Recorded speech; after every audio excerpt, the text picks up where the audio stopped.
तो कहानी की स्टार्टिंग में हम एक मिडिल एज इंसान को देखते हैं जो कि बहुत सारे लोगों के सामने अपने घुटने टेक के बैठा हुआ है। और तभी उसकी लड़की उसको बोलती है कि पापा आपके पास कोई प्राइड नहीं है, आपके पास कोई सम्मान नहीं है। मैंने आपको बोला है कि सबसे पहले उसने मुझे मारा था, मैंने उसको सबसे पहले नहीं मारा था।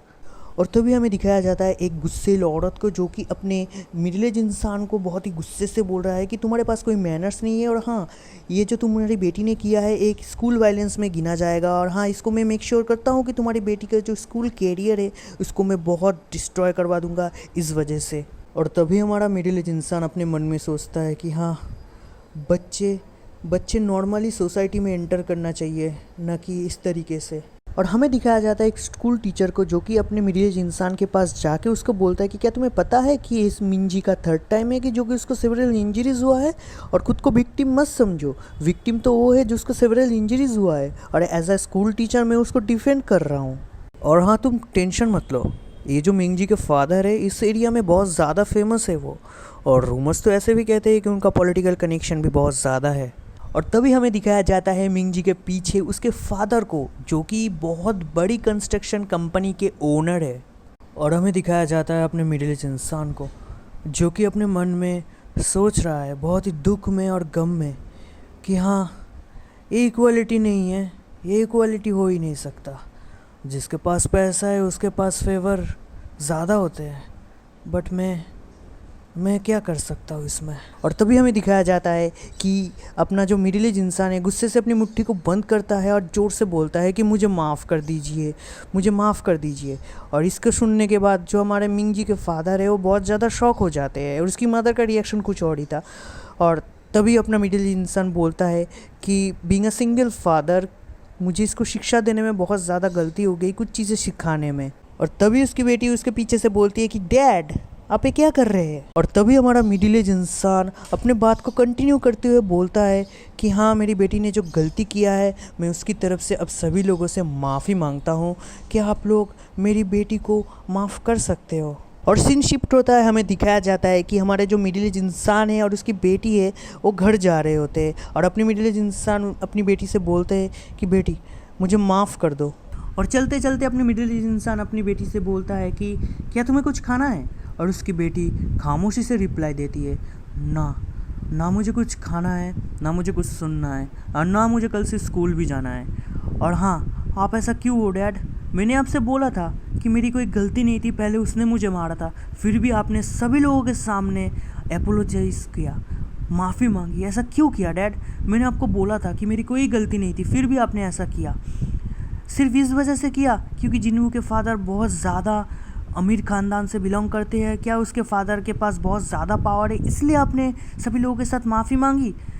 बट आपके पास क्या है, आप एक छोटी सी कंपनी के एक मैनेजर हो। और हमें दिखाया जाता है कि उसकी बेटी ये सब बात फूट फूट के रो के उसके बोल रही होती है, और वो शॉक हो के चलता ही जा रहा है। और अपने मिडिल एज इंसान अपने मन में सोचता है कि तुम्हें क्या पता है बेटी, कि मैंने किसी से वादा किया था कि ये जो तुम्हारी ज़िंदगी है ये मैं किसी ट्रबल में फैलना नहीं चाहता हूँ, इसीलिए मैं ऐसा कर रहा हूँ और सभी लोगों से झुक के माफ़ी मांग रहा हूँ। और अगले ही सीन में हमें दिखाया जाता है कि हमारा जो मिडिल एज इंसान है वो अपनी बेटी को ज़ोर से पुकार के बोलती है कि बेटी रुक जाओ।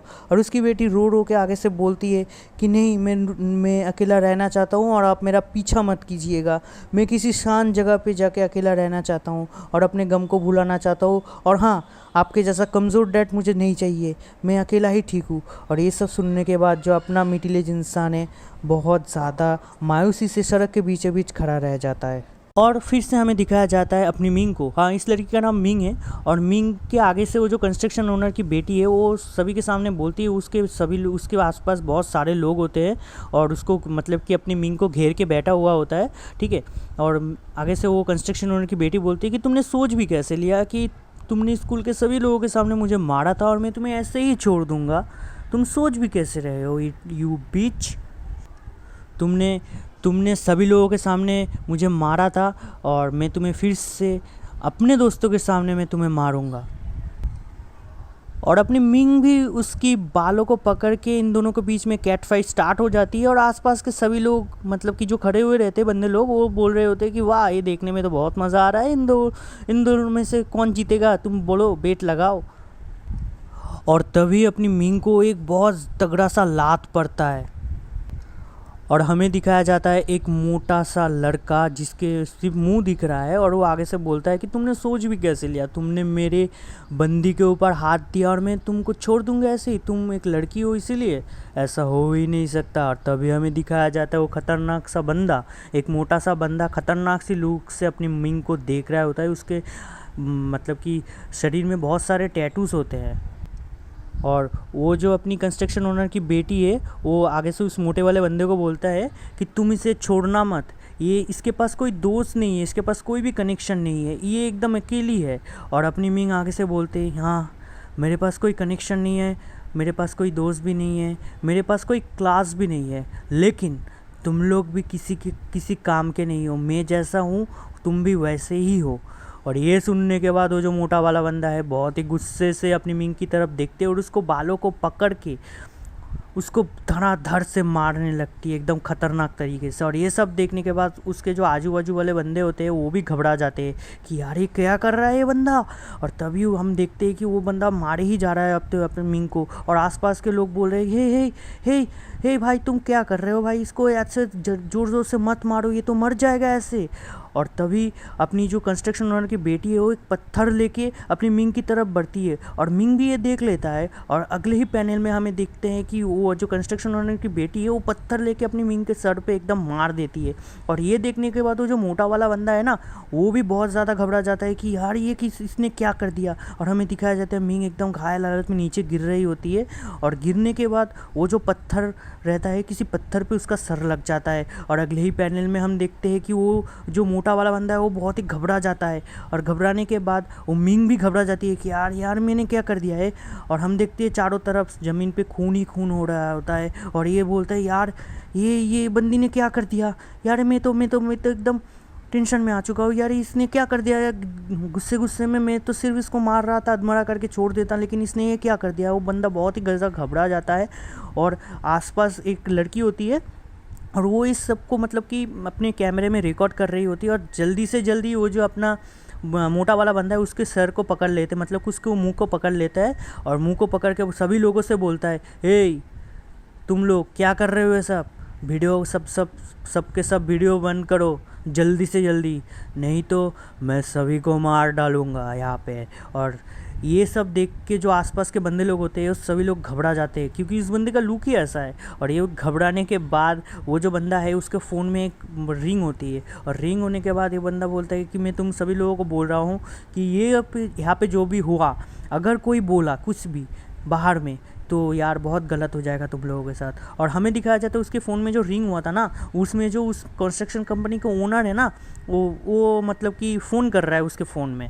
और हमें अगले ही पैनल में दिखाया जाता है अपनी मिंग को घायल हालत में पड़ी हुई रहती है ज़मीन में और आसपास के बंदे लोग बोलते हैं कि ये गलती हो गई यार हमसे। और झटाक से हम देखते हैं कि वो जो कंस्ट्रक्शन कंपनी के ओनर है ना उस मोटे वाले बंदे से फ़ोन ले लेती है कि फ़ोन मुझे दे दो मैं बात करता हूँ।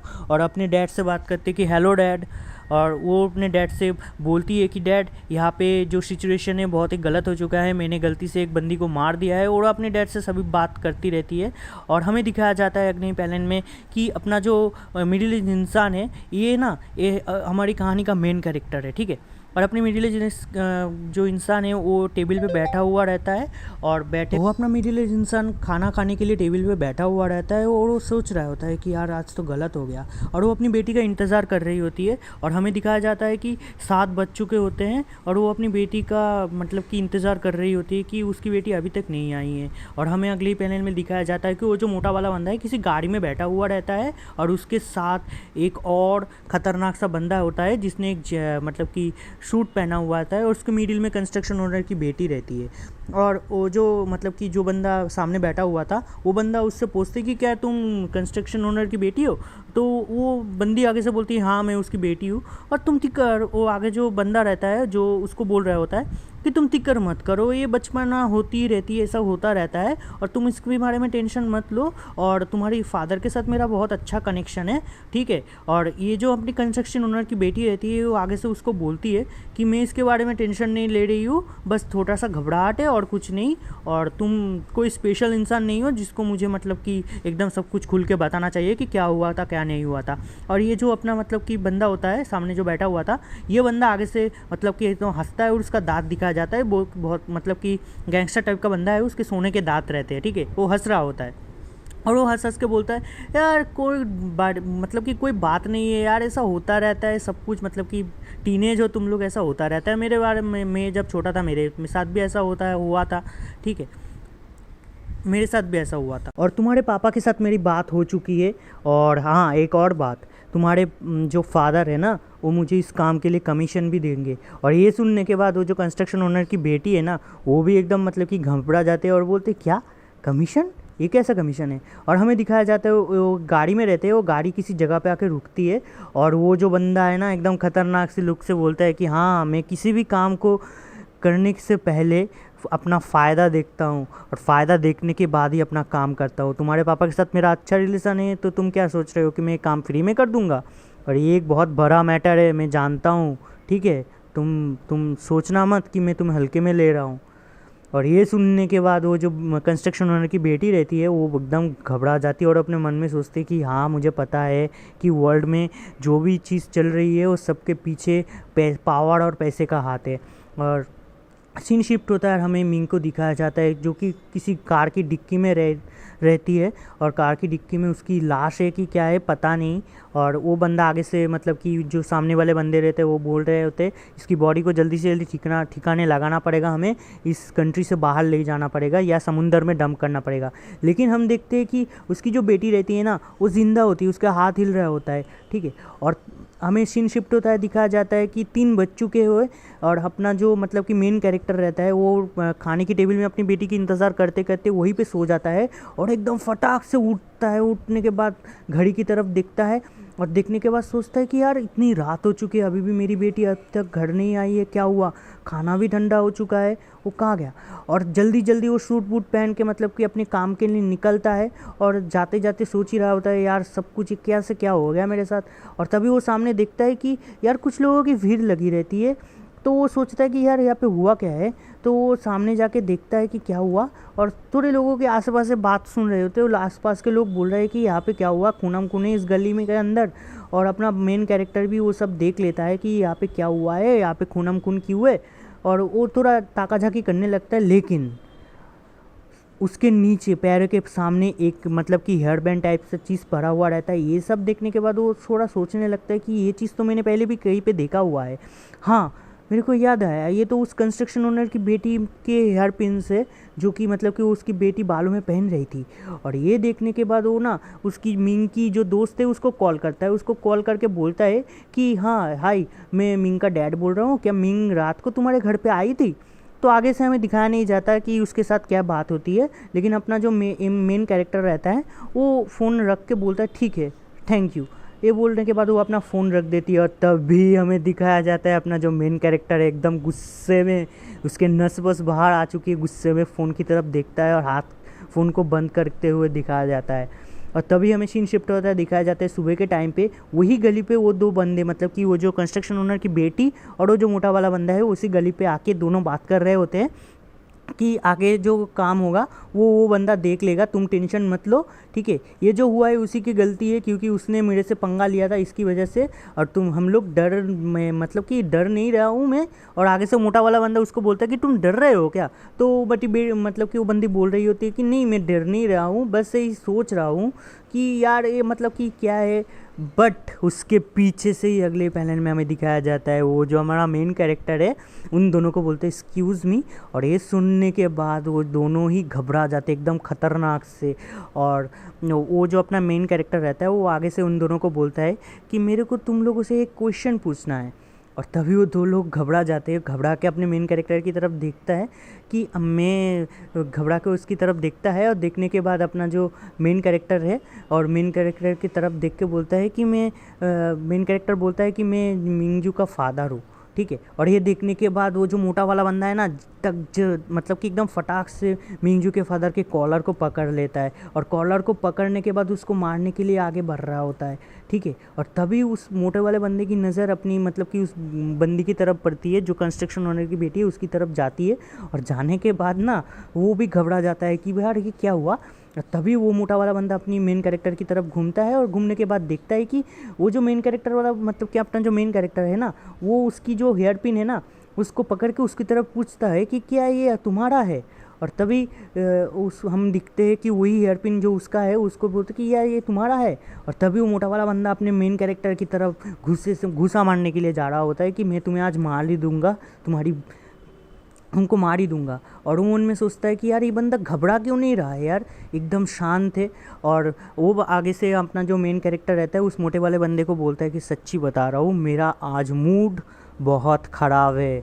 ये सुनने के बाद वो जो मोटा वाला बंदा है ना, वो फिर से उसका कलर ज़ोर से पकड़ता है और हमें फ्लैशबैक में दिखाया जाता, फ्लैशबैक में ले गया गया जा होता है। और हम देखते हैं कि कोई एक बंदा बोल रहे होते कि प्लीज़ इसे छोड़ दीजिए प्लीज़। और हमें देखते हैं कि जो हमारा एक मिलिट्री कैंप के अंदर एक बंदा अपने किसी के सामने एकदम हथियार डाल के खड़ा हुआ रहता है, ठीक है, और बोलता है कि तुम इसे जल्दी से जल्दी छोड़ दो। और हमें दिखाया जाता है कि जो हमारा मेन कैरेक्टर रहता है वो किसी जनरल के गले में चाकू और हाथ में गन लेके उसको पकड़ के खड़ा हुआ रहता है और बोल रहा रहता है कि यार जल्दी से जल्दी मुझे जाने दो, नहीं तो मैं इसको मार डालूंगा, मेरा बहुत ही इंपॉर्टेंट काम है, मुझे जल्दी से जल्दी जाना है। और जो हमारा जो मतलब कि वो जो जनरल होता है वो जनरल बोल रहा होता है कि ठीक है काम डाउन, मैं ये सब देख लूँगा, क्योंकि किसी को ऐसे ही छुट्टी नहीं मिल सकती, ठीक है, ये सब बात हो रही होती है। और वो अपना जो मेन कैरेक्टर रहता है मुझे अपने मतलब कि जनरल से बोलता है कि मुझे कुछ भी नहीं सुनना है, मुझे अभी के अभी यहाँ से जाना है, मेरा बहुत ज़्यादा ज़रूरी इंपॉर्टेंट काम है,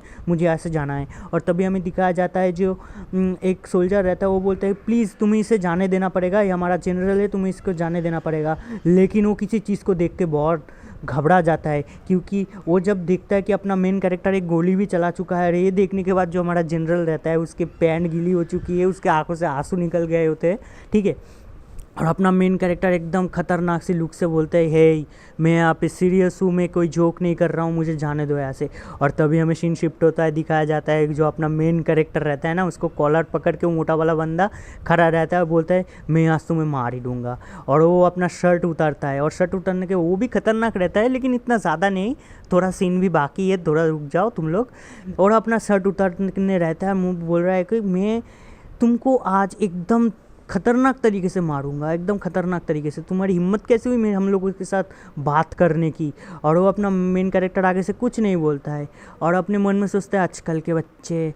और वो जो अपना मोटा वाला बंदा रहता है ना, अपने मेन कैरेक्टर का शर्ट पकड़ता है और उसको पकड़ के फाड़ देता है, एकदम गुस्से से लुक से फाड़ देता है। और हमें वो जो मोटा वाला बंदा है मन में सोचता है कि इसको आज तो यार हम मार ही देंगे। और लेकिन वो कुछ चीज़ें देख के ना एकदम खतरनाक सा शौक हो जाता है और वो बंदी भी शौक हो जाती है, कंस्ट्रक्शन ओनर की बेटी। और हमें दिखाया जाता है अगले ही पैनल में फ्लैशबैक में कि वो जो मतलब कि आर्मी का सोल्जर रहता है वो बोलता है आगे से कि ये इम्पॉसिबल है, ये इम्पॉसिबल है, ये बंदा अकेले एक अपनी आर्मी से लड़ रहा है, ये तो इम्पॉसिबल है। और वो फिर से गोली चलाने के बाद बोलता है कि मैं सीरियस हूँ, मैं किसी भी चीज़ से भिड़ जाऊँगी, इस दुनिया से भी भिड़ जाऊँगा, मैं मेरे इंपॉर्टेंट चीज़ को कम हासिल करने के लिए। और तभी हमें दिखाया जाता है अपने मेन कैरेक्टर का एकदम खतरनाक लुक, मतलब कि उस बंदे की बॉडी बॉडी तो एकदम तगड़ी तरीके का है, मतलब कि एकदम तगड़ी तरीके का बंदा रहता है। उसके मतलब कि सीने में, पेट में, आजू बाजू में मतलब कि गोलियों के निशान, स्क्रैचेस, मतलब कि एकदम खतरनाक। और वो मोटा वाला बंदा उसके आगे में भरा रहता है और वो मोटा अपना जो मेन कैरेक्टर है तो उसको खतरनाक तरीके से देख रहा होता है। और देखने के बाद वो मोटा वाला बंदा बोलता है यार किस चीज़ से पंगा ले लिया मैं, ये तो मेरे से भी ज़्यादा खतरनाक है।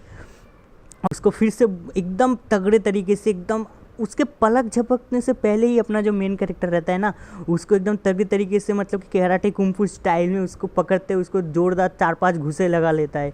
और वो जो अपना मोटा वाला बंदा रहता है ना उसको कुछ समझ में नहीं आता कि एक ही पलक झपकने से पहले मेरे साथ क्या हुआ। और वो हवा में गिर के सोच रहा होता है कि यार ये हो क्या रहा है मेरे साथ, मैं तो खड़ा हुआ था अचानक से नीचे कैसे गिर गया। और वो जो अपना मेन कैरेक्टर रहता है ना उसको खतरनाक तरीके से पूछता है कि मैंने तुमको पहले ही बोला था कि मेरे को तुमसे कुछ क्वेश्चन पूछना है। और वो एकदम खतरनाक तरीके से बोलता है कि मेरी बेटी कहाँ है।